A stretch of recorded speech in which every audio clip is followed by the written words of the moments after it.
This week on the Communicators, different perspectives on the proposed deal between AT&T and T-Mobile.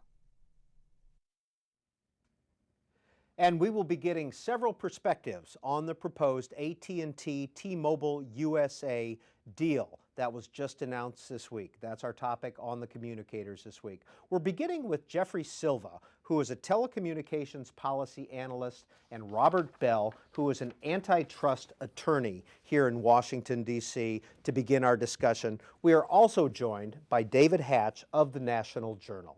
Gentlemen, thank you all for being on the Communicators this week. Mr. Silva, if I could start with you.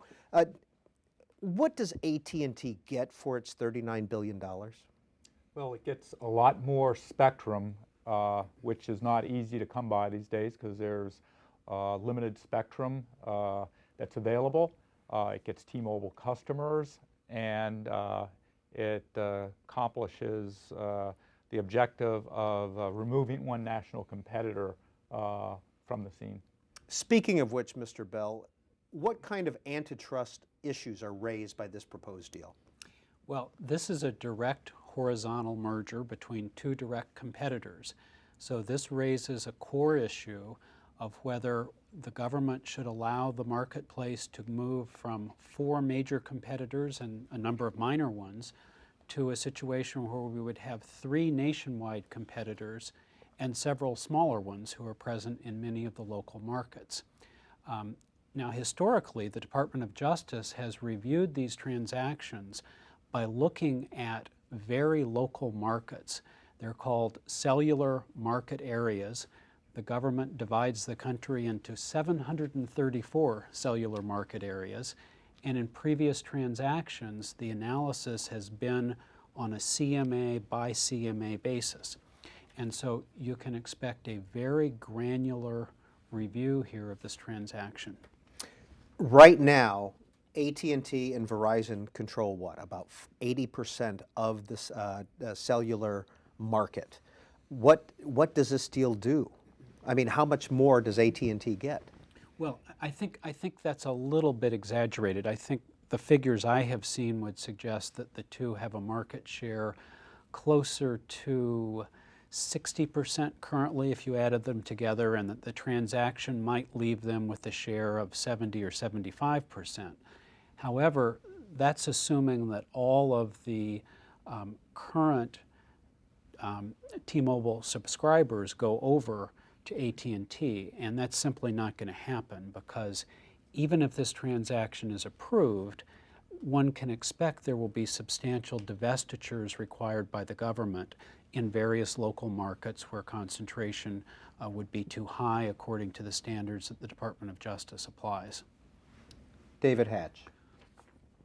Jeff, there's been a lot of chatter about the possibility of this deal sparking a round of industry consolidation, particularly involving Sprint and Verizon. What are the prospects for that?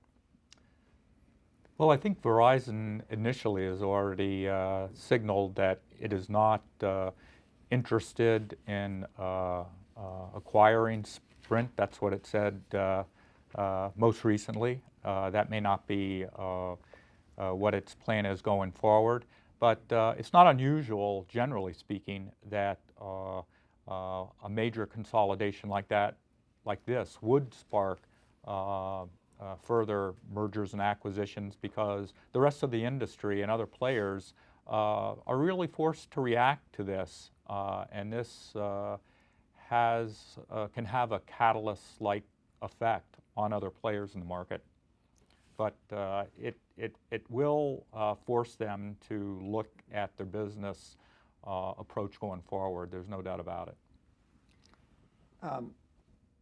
Robert, excuse me, given that this deal would remove a major competitor from the marketplace, what are the chances that the Justice Department would simply block this? Good question and a difficult one to answer. I think this is a close call.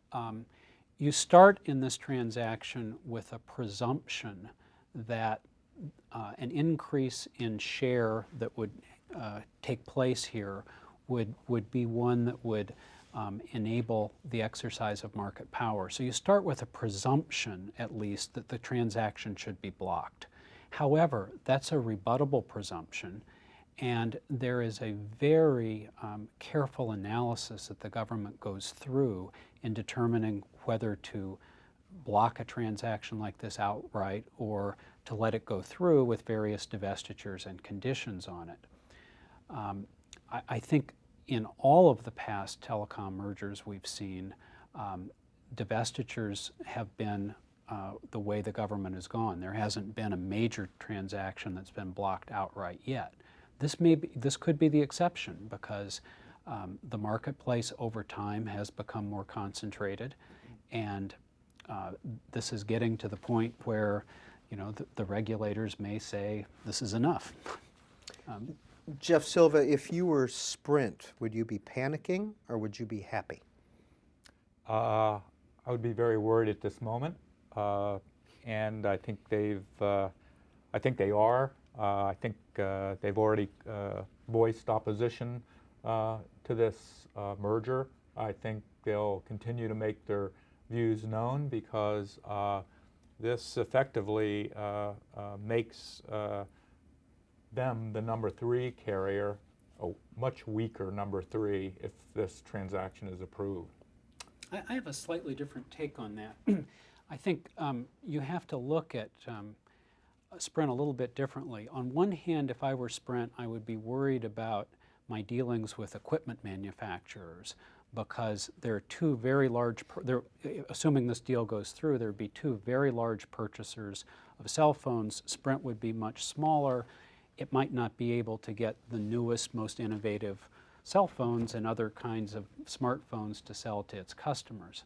However, if you're Sprint and the other company that has been characterized by having an innovative low price strategy has left the marketplace, you may pick up a lot of new customers who are price sensitive, and you may be able to pick up a lot of valuable assets from the divestitures that are going to be required by the government because Verizon is much less likely to be a purchaser of those divested assets because of its already very strong market position. What are some of those divested assets or potential divestitures? As I said, the government will look at this transaction on a CMA by CMA basis, and in those areas where they believe concentration is too high, they will require the divestiture of substantially all of the T-Mobile assets in that area, including the customers.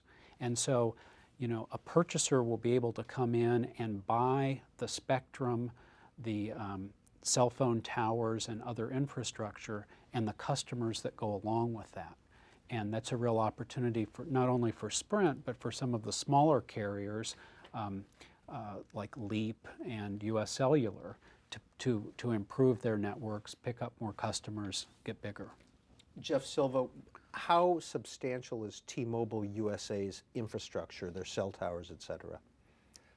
Well, they have it's substantial. They're nationwide, but like a lot of carriers, there are pockets where they haven't built out. But if you look at a coverage map, you'll see that there's considerable overlap where they and AT&T have markets right now where they provide coverage, and one can foresee a requirement for substantial divestitures under the review that's going on. Beyond divestitures, what are some of the other possible conditions that could be applied if this deal is approved? I'll start with that. At the Justice Department, divestitures are typically what are required. The Justice Department does not like to impose conduct-based remedies, and it would like a clean break and then to stay out of it, basically. However, at the FCC, it's quite typical, I think, for the Commission to impose various conditions on its approval of the transfer of the licenses. And I think you could address some of the kinds of things that have been talked about in that area. Off the top of the list, I would have said data roaming, but that FCC is going to address that shortly. There could be any number of conditions. A merger of this size any entity that is looking for some regulatory relief in one area or another area that's relevant to the wireless space, they might look at this as an opportunity to get their issues addressed. So it could range, some of the smaller carriers have raised some concerns with equipment exclusivity deals. Net neutrality is out there, special access is out there. But more importantly, because the consumer, the impact on the consumer is going to be likely a flashpoint in this, one has to wonder whether or not you might have conditions similar to the past two mergers signed off by the FCC, whereby they have a low price or low cost pricing tier that perhaps in view that T-Mobile was a very aggressive price competitor, that perhaps they would have to offer for some length of time. Jeff Silva, you started by talking about spectrum and the effect on spectrum. How does this affect spectrum and available spectrum? Well, it concentrates it. It gives AT&T more, and with that additional spectrum, they can roll out 4G advanced wireless services. They've also committed to rolling out those services to 95% of the United States, and that furthers an administration goal of universal broadband. But in the wireless space, spectrum is key to maintaining scale because of so much multimedia data that occupies so much space on the spectrum. These wireless networks that are operating right now, they were built for voice. They weren't built for a lot of the internet applications and video streaming that consumers have come to expect. And so spectrum, it is the lifeblood of this industry, and if you have it, then you can continue to provide all of these services that consumers are asking for, that they have on their landline internet right now, and that's what they're expecting. Robert Bell, if you were representing Verizon, what would you file with the FCC and with the Department of Justice? What would be your arguments? If I were representing Verizon, I would be neutral with respect to this transaction. I don't think this poses a particular threat to Verizon. It doesn't affect Verizon's network, which is considered to be the best of all of the cell carriers. It's constantly reviewed as offering the best consumer experience, the most reliable network. If you're Verizon, you're in a great position, actually, because you see your main rival, AT&T, faced with a lengthy and difficult regulatory process that's clearly going to occupy a lot of management time and attention. Following that, they're going to have the difficult task of integrating a very large transaction like this and putting all the pieces together and making the technology work, which is almost always more difficult than it sounds initially. And even once that's accomplished, assuming the transaction goes through, Verizon now has one less competitor, and particularly it has one less competitor that's very cost competitive and very innovative.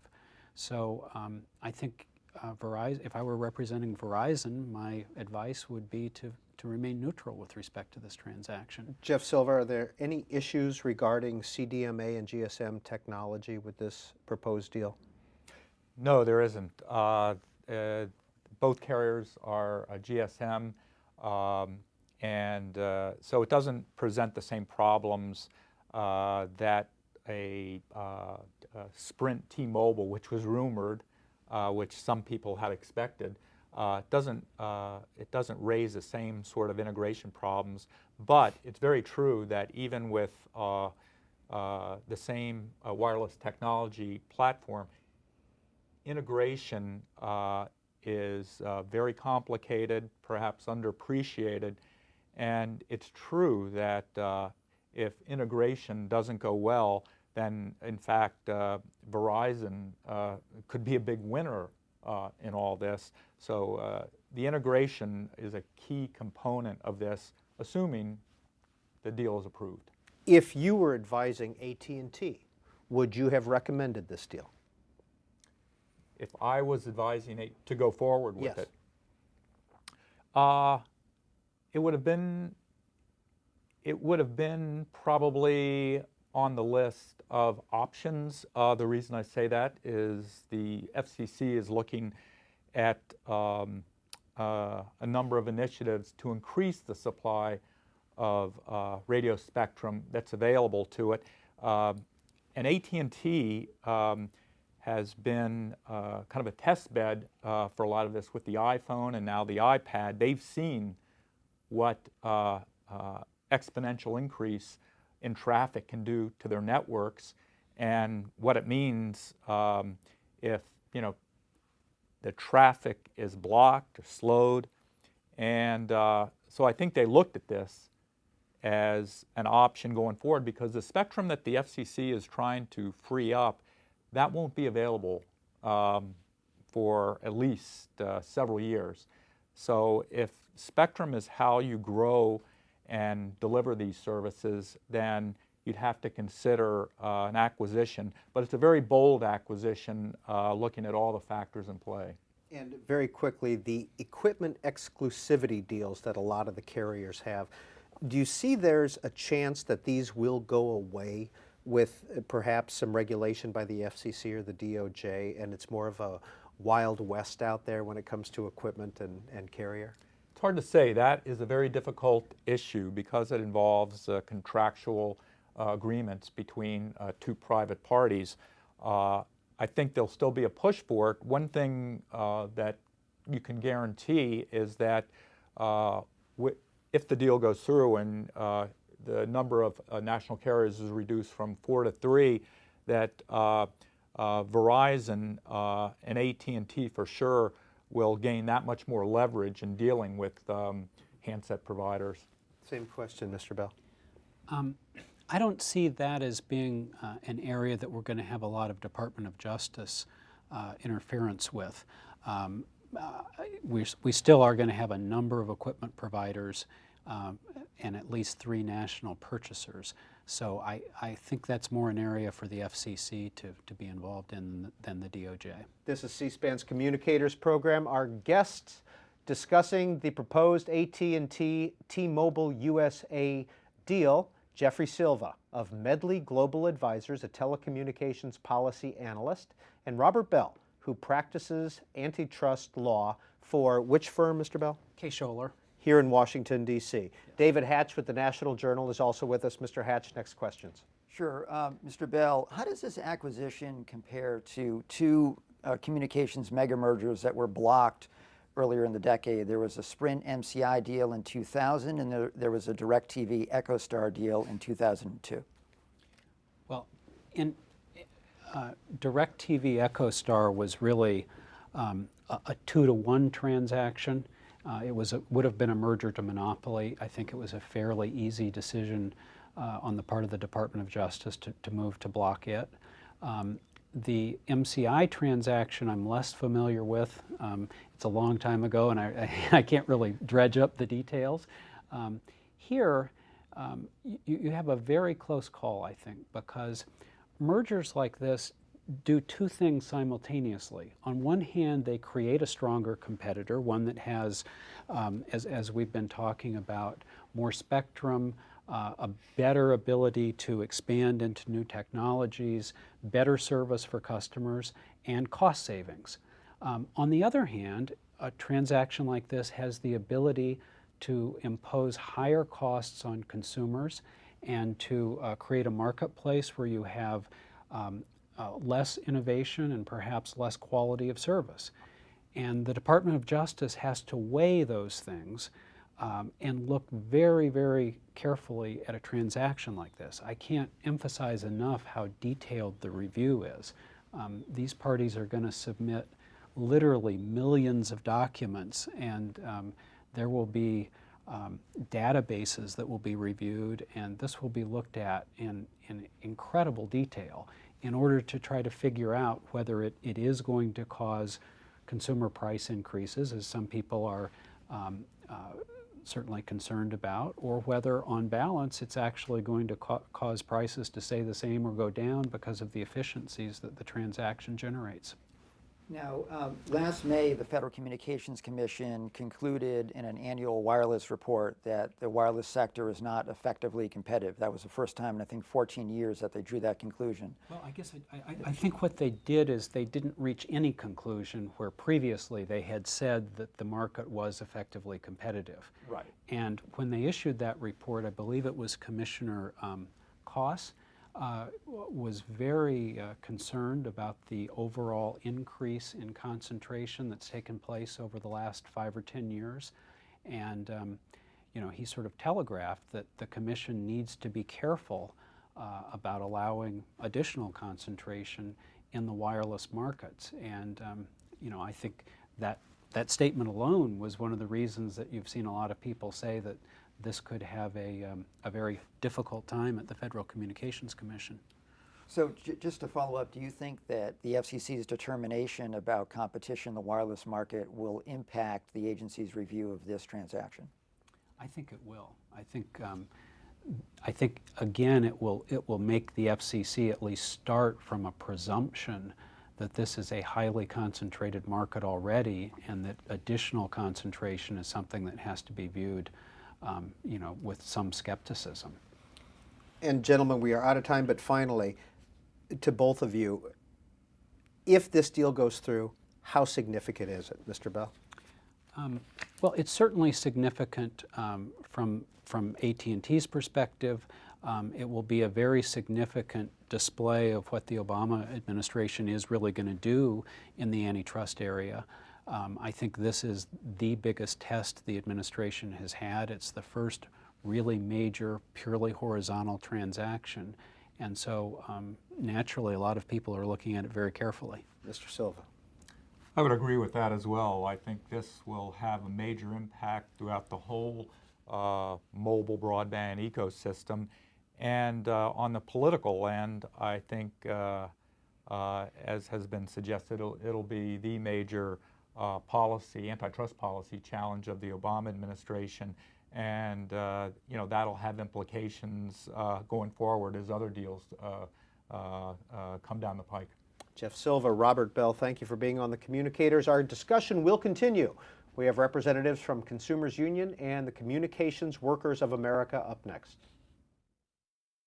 As we continue our look at the AT&T T-Mobile USA proposed deal announced this week, we're now joined on the Communicators by Debbie Goldman of the Communications Workers of America and Parul Desai from the Consumers Union. Ms. Goldman, if we could start with you. The CWA has already come out in support of this deal. Why? We think this is good for both consumers and for workers. Right now, we are moving in the wireless industry into the next generation of wireless technology. And that's going to take both tens of billions of dollars in investment to get us there, and it's going to require a lot more spectrum. Right now, people are aware that on their wonderful mobile devices that they want to stream video, that they want to get on the internet and search web pages. In many places, they're experiencing their even dropped calls. And so there's a great need for more spectrum and a great need for the capital to invest in the next generation networks. We see that this merger will enable the merged AT&T to do that. So that's good for consumers. How is it good for CWA? It's good for workers because right now we've experienced a situation in America where we've seen declining living standards for working people over the past 3 decades. A lot of that is tied to the fact that many of our employers have seen that they want to keep unions out of the workplace, not share their profitability with their working population. AT&T is an exception to that. AT&T is the largest union employer in America. Over almost 140,000 of our CWA members are union members. This has allowed them, men, women, people of color to raise their living standards, have good wages, good benefits. Unfortunately, at T-Mobile, while they're the Deutsche Telekom that owns T-Mobile USA is a union company in Germany, with in fact the union sitting on the board in Germany, they've taken a different posture in America, creating fear among workers who do want to have representation. We have an agreement with AT&T through our contract that any acquisition would come under our neutrality agreement. The fear that has been promoted by other wireless companies would not pervade, and our experience has been when AT&T has made other acquisitions that the workers then have the freedom to choose and they're able to get collective bargaining representation. Parul Desai is with the Consumers Union. What's CU's position on this proposed deal? Well, we have a lot of concerns about the deal. The one thing I think it's important to remember is that a combined AT&T Mobile plus Verizon would control close to 80% of the market. And that's a market that's a level of concentration that we haven't seen in any other industry at the current time, whether it's the oil industry, the banking industry. That's a very high level of concentration that we don't see in any other industry. I think it's also important to note that not only would two companies dominate 80% of the industry, it would be an unregulated market. So I think that's an overarching point that we have to keep in mind. But overall, obviously, eliminating one competitor reduces choice for consumers. We're also concerned that the limitation of choice will then lead to an increase in prices for all consumers, not just T-Mobile customers, but we're concerned that this will result in higher prices for all consumers. There's also going to be an effect on innovation, whether it's devices, whether it's applications, and even within the network. If you don't have a competitor, there's little incentive to even innovate within the network. So overall, as Debbie mentioned, a lot of people are using mobile wireless for communication, whether it's businesses, whether it's consumers. More and more people are relying on the mobile broadband market to, whether it's purchase things, whether it's for social reasons, whether it's for economic reasons, and we are greatly concerned that a combined entity would result in higher prices and lower choices. David Hatch, National Journal, is also with us still. Debbie, there's an expectation that this merger, if it goes through, is going to result in a lot of job losses. Do you have an estimate as to how many that there would be? And are you comfortable with the fact that there could be layoffs? We will obviously be looking at that carefully because our first priority as a union is to ensure the employment security of workers at the companies. Our experience thus far has been when AT&T and Singular merged back in 2005, that meant increase in occupational employment, increase in union membership. Similarly, more recently, AT&T bought Centennial. Again, we saw an increase in occupational employment, increase in union membership. We'll be watching it closely. We care a lot about this. These are the things that we pay attention to in the context of a merger. Parul, if this deal is approved, do you think that it could be crafted in a way that there would be conditions that would be satisfactory to Consumers Union that would protect both competitors and consumers? I think right now, there's a lot more information to come, but the way we see the deal right now, I don't think there are any conditions that would alleviate some of the harms that I've talked about. And in addition to some of the harms I've talked about, I am concerned that there will be layoffs and what will happen to folks who are unemployed after the merger goes through. So overall, I don't think there's anything right now that I can think of that would alleviate the harms that the merger will cause. Now, AT&T says that wireless rates have gone down after it's a series of acquisitions that it made over the past decade or so. What does your data show, and are you worried that rates would rise if this deal is approved?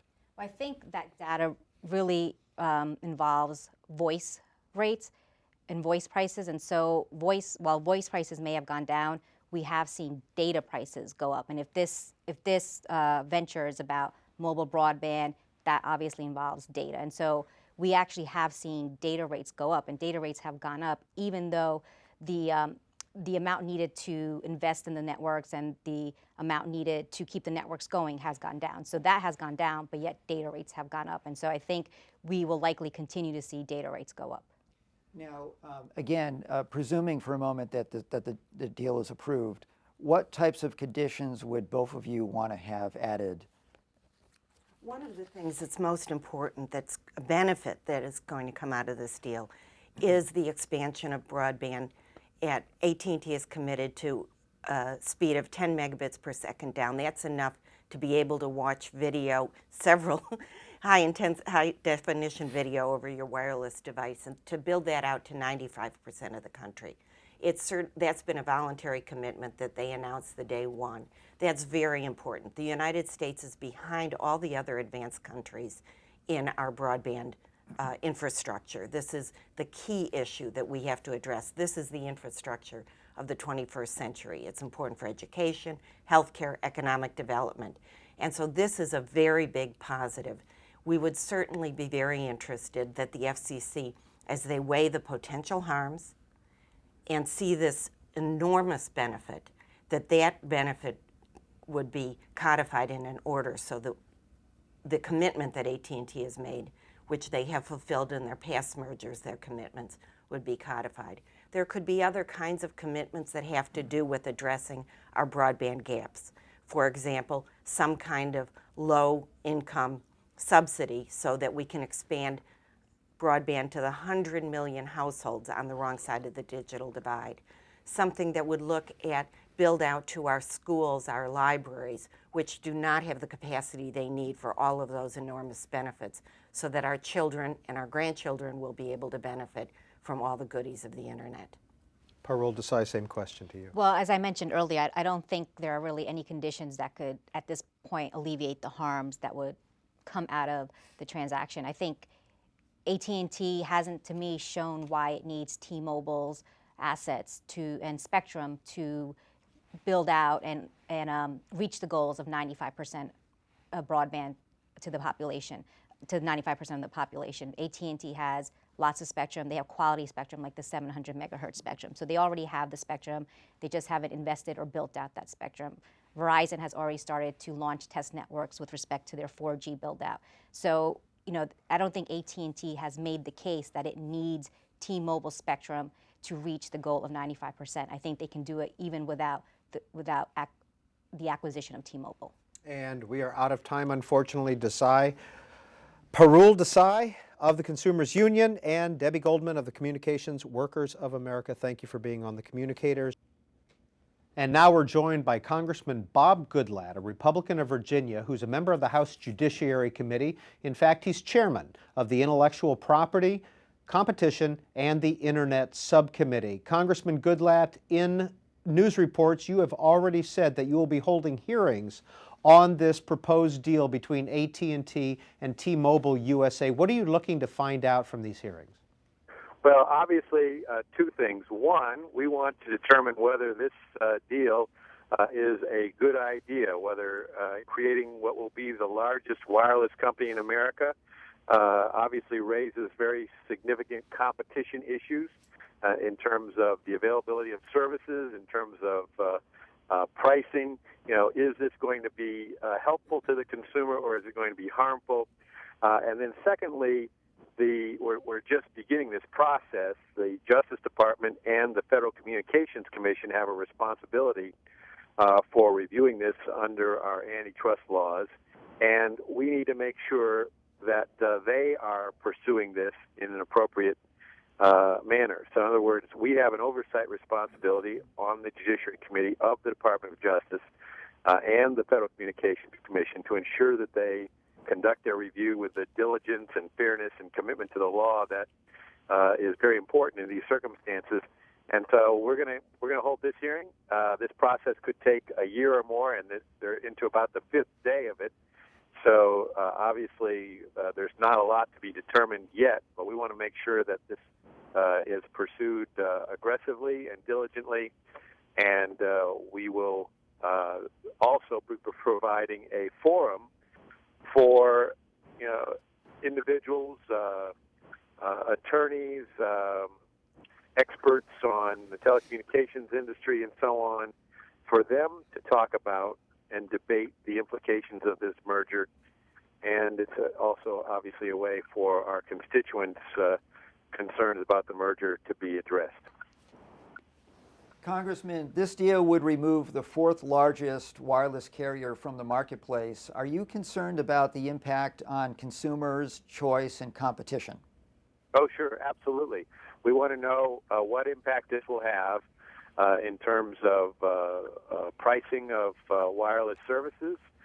We want to know what impact it will have on the availability of those services, and therefore we think it's very important that the Justice Department and the FCC, which are the two government agencies responsible for overseeing this industry and competition in this industry, are taking this matter very, very seriously and are being very thorough in what they do. That'll be a part of our initial hearing on the issue. Congressman, AT&T is already the world's largest telecommunications company. How big is too big in this space?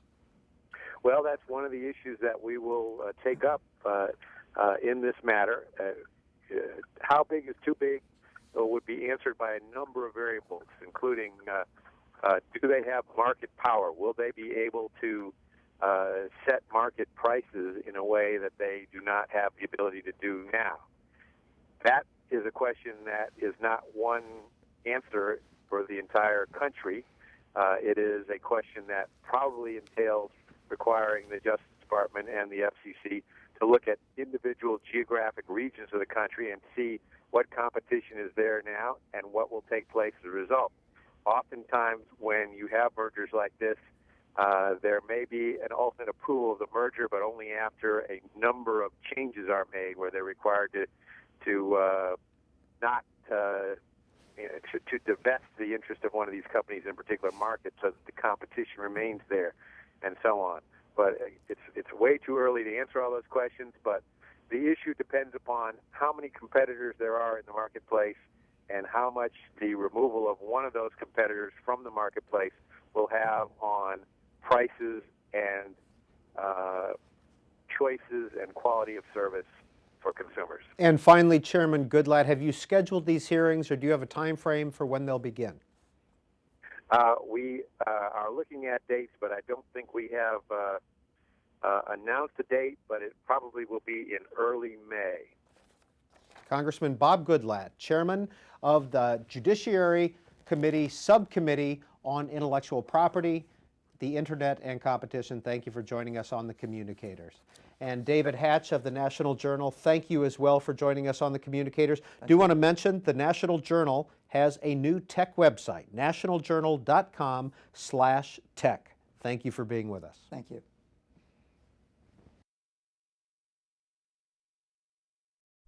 On Monday, President Obama